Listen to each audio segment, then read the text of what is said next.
Partners in Ministry, a presentation of Josiah White's Quakerdale Foundation, dedicated to growing ministry support networks, introducing people to a cause that connects with their heart, bringing hope and encouragement to our communities as we seek together to serve as Christ serves. Welcome to Partners in Ministry. My name is Dan Smith, and joining me today is Ryan Keller, the Executive Director of Hope for Healing Resource Assistance Network. In this interview, we're going to discuss what they call friendship or church partners. We'll take a look at what they are, the role that they play in the network, why they're important, and then finally, who can become a friendship or a church partner. Welcome, Ryan, and thank you for joining me. It's great to be here. Thank you for having me. The Hope for Healing Resource Assistance Network has been serving people all across the state of Iowa since its inception in 2014. I remember reading somewhere that either in 2020 or 2021, you served more than 3,100 people. Is that right? Back in 2020, after the tornado that hit Marshalltown, we served over 3,100 people and continue to serve over 3,000 people for the last 3 years. Wow. That's a lot of people, especially when you consider the fact that you've only got one full-time staff person, and it's not you. Yeah. Well, we got to figure out how in the world you're doing this. So let's take some time to look at one component of the network that you call a friendship or church partner. First of all, what is a friendship or church partner? Well, a friendship or church partner is kind of a tough thing to explain in some respects, but at its core, it's just people. It's people who are willing to befriend others, who do that on behalf of their church. So we know that when an individual is going through a difficult time in their life and they're reaching out to a place like Hope for Healing to help find those resources they need, a lot of times that requires some change to come along with it. And change is always easier if we have somebody to walk with us than if we walk alone. So the friendship partner provides that individual that walks with us. So the role that they play then, it sounds like we've got different components that are going on. So the friendship and the church partner does companionship. Is that right? Is that what's going on there? Essentially, yes. I mean, it's not designed for somebody to, take over and solve a problem or anything like that. It's just to realize that we each have an individual role, and the role of the friendship partner is friendship, potentially, somebody to listen, somebody to pray with, somebody that just understands and is able to be there. Okay. All right. So what you're doing is you're kind of splitting up the responsibilities of serving this person. So not any one person has to do it all. Correct. So the one thing that a friendship and a church partner does is we want you to know you're not alone. I'm here for you. I'm your friend. Is there anything that you need? How can I serve you? And that's essentially their role.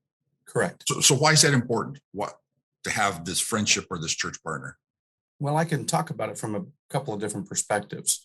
One thing that comes to mind is if you think about Ecclesiastes in chapter 4, it talks about, people who labor together get more work done.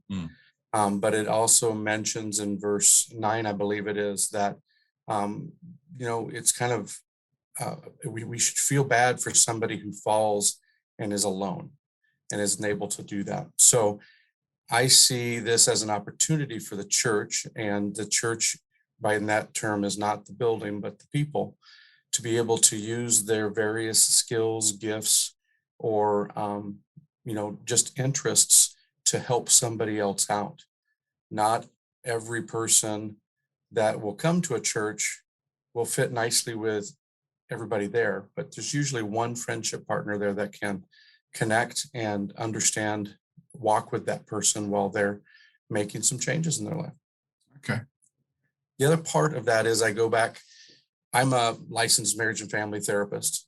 I know you know that, Dan. And so part of that is I look at it, if we want it from a secular point of view, is that it's that idea of Maslow's hierarchy of needs. People need to have their basic needs met And part of those basic needs is feeling like they are part of a community. And I'm not talking about like the town they live in or anything like that, but a group of people that they can actually interact with and feel like they're accepted by. And so the friendship partner fills both the ability to serve the Lord as he has given us skills to do so, but also the opportunity to help people meet their basic needs. Okay, great. Who can be a church partner or a friendship partner? So we rely on churches, of course, for that. There's a couple of really good reasons for that. Number one is there's a church in pretty much every community across Iowa. We serve the entire state. So when you think about 3,000 plus people being served annually, it's important that we have people in local communities that can reach out. The other reason why we use the churches, again, from a practical standpoint, what organization can you think of that is willing to reach out and to befriend people and to be a part of their lives that isn't going to require a cost or something else to be able to build that relationship? So the church, from God's design, is practical in that it meets both of those needs. So it sounds to me like that if you're just somebody out there who cares, who likes to interact with people, you've got the time to just plain be a friend to somebody.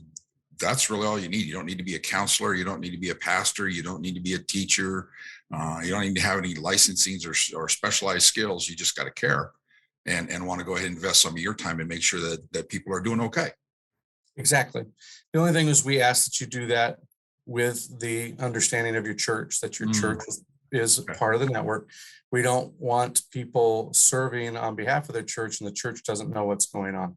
Sure. So the church role is important in that only to the extent that, you know, we are serving as a member of the greater body. So the person that you're serving is not going to feel alone and they're going to get support from their friendship partner. And then the friendship partner is not going to be alone and they're going to get the support that they need from their church that's sponsoring. Is that kind of how the relationship chain works? Exactly. And if we want to go further from that, the church then is not alone because they have us here at Hope for Healing to support them. And, you know, oftentimes when one request comes in, others are discovered. And so it puts the church in the middle of helping that person and continuing to bring new requests to Hope for Healing. We don't have to reinvent the wheel. Sure. Well, if, you know, I'm thinking about some organizations out there that are not necessarily churches. It sounds like this would also be a great opportunity for them to help get some service for people that they're serving that's kind of out of their specialty, that just is basically providing some friendship and support for them that they're probably not going to get otherwise when you come into some sort of a specialized care situation too. Correct. You know, we've actually been contacted by county agencies and other organizations that are designed to teach, say, social skills and things to certain individuals. And again, they're looking for people that can maybe be what we might call a mentor or something who can help with that socialization.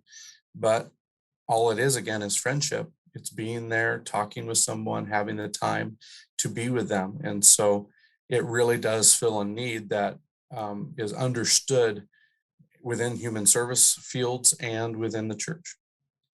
Wow, that sounds awesome. It sounds like something I'd like to enjoy doing. So if I'm a person or if I'm an organization and I'm really liking this idea, this friendship partner or church partner, what would be my first step to get going? What do I need to do? Well, I would say if you're a person as part of a church, or if you're part of an organization that would like to be able to do this, it's certainly the first step should be to either talk to your pastor or local missions, maybe social concerns committee, if I can get that out, and to you know, have the conversation that you would like to do this, and then from there contact Hope for Healing, and I would be more than glad to sit down with you or your group and to kind of discuss what that is. We would do what we call a partnership. It's nothing fancy. It's just some information so that we know how to contact the right person within the group, to inform them if we have a person in the area that needs a friendship partner. And then the group or the church can identify the individual within their group that would be the specific friendship person for that need. Sure. Well, Ryan, thank you so much. This really helps me better understand a part of the network. I look forward to visiting with you again, I think next week, maybe even. Sounds good. If you're out there and you've got some questions, or if you'd like more information about the Hope for Healing Resource Assistance Network, you can find their contact information right here on the screen, or you can look at the show notes of this episode and find it there as well. On behalf of Partners in Ministry, I want to say thank you for joining me today. And until next time, let's get out there and serve as Christ serves. This has been a presentation of Partners in Ministry, a podcast of Josiah White's Quakerdale Foundation. To learn more and see the show notes for this and other episodes, visit our website.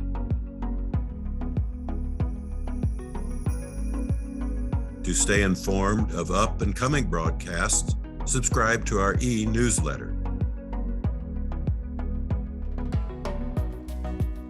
To invest in our mission, donate today.